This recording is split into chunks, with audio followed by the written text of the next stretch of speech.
नाही ते आज आपल्या सर्वांच्यासाठी एक मोठी आनंदाची गोष्ट आहे की त्याने प्रथम वेळेला जे ऑलिम्पिक मेडल मिळाला ते आजच्या दिवशी 73 वर्षापूर्वी मिळाला होता.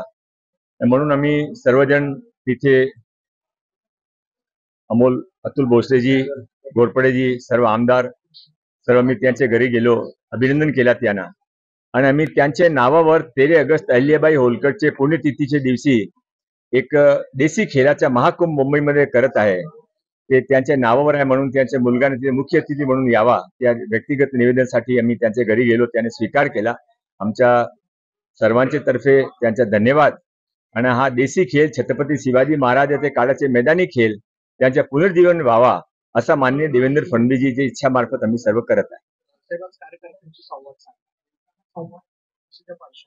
कार्यकर्ता आमचे मालिक आहे ते आहे म्हणजे आम्ही आहे म्हणून देवा भाऊने आणि रवींद्र चव्हाणजी दोघांनी सर्व मंत्र्यांनी असं सांगितलं आहे की तुम्ही मंत्री आहे म्हणून कार्यकर्ता मूळ आहे हा कधी तुम्ही विसरू नये. प्रत्येकाने प्रत्येक महिने 2-2 जिल्ह्यामध्ये जायच्या. माझ्याकडे आज सातारा आणि अहिल्याबाई नगर जिल्हा दिला आहे. तो त्यासाठी आम्ही कार्यक्रमात आलो. आमचे जिल्हाध्यक्षने अतिशय चांगला कार्यक्रम घडवून आणला. मोठी संख्येमध्ये कार्यकर्ता होते. त्यामुळे आमची मुक्त चिंतन कार्यकर्त्यावर ऐकून पण घेतला. पण योगायोगने सर्वांच्यासाठी सौभाग्य एकही कंप्लेंट ना होती.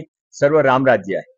मुंबई में भाषा विवाद में मराठी भाषिक और हिंदी भाषिक में वारदात बढ़ रही है, कुछ वादंग हो रहा है, इसके बारे में सरकार की तरफ से क्या इस सरकार को करने की कोई जरूरत नहीं है. समाज अपना आप इसका जवाब देगा क्योंकि ऐसा है कि मराठी यहाँ की मातृभाषा है और मराठी भाषा का सम्मान अभिजात भाषा के रूप में किसी ने नहीं दिया. तो नरेंद्र भाई मोदी जी ने देवेंद्र जी के समय दिया. अब उसके बाद में कोई जाति को लेके यदि राजनीतिक फायदे से समाज को डिवाइड करना चाहता है तो वो कभी सफल नहीं होंगे महाराष्ट्र के. शरद पवार साहेब आणि उद्धव ठाकरेंनी काल आपले मुख्यमंत्री देवेंद्र फडणवीस साहेबांना शुभेच्छा दिल्या. नक्की काय महायुतीमध्ये अलबेल आहे किंवा काय अलबेल आहे त्याने सर्वांनी स्वीकारला की ते देवेंद्रजी आता महाराष्ट्राचे सर्वात पॉप्युलर नेता आहे. हा सत्य आहे. सर्वांनी स्वीकारला. सोशल मीडियामध्ये असं एक व्हायरल झालेला आहे की 15 दिवसांमध्ये काहीतरी भूकंप होणार आहे. काय त्याचा संदर्भ उद्धव ठाकरे आणि फडणवीस साहेबांच्या ना भूकंप येणार आहे ना सुनामी येणार आहे.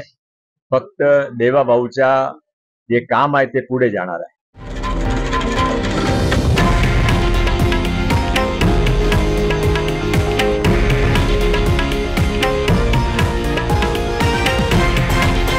हे आहे देशातील नंबर 1 न्यूज नेटवर्क आणि आपण पाहत आहात TV9 मराठी, एकमेव.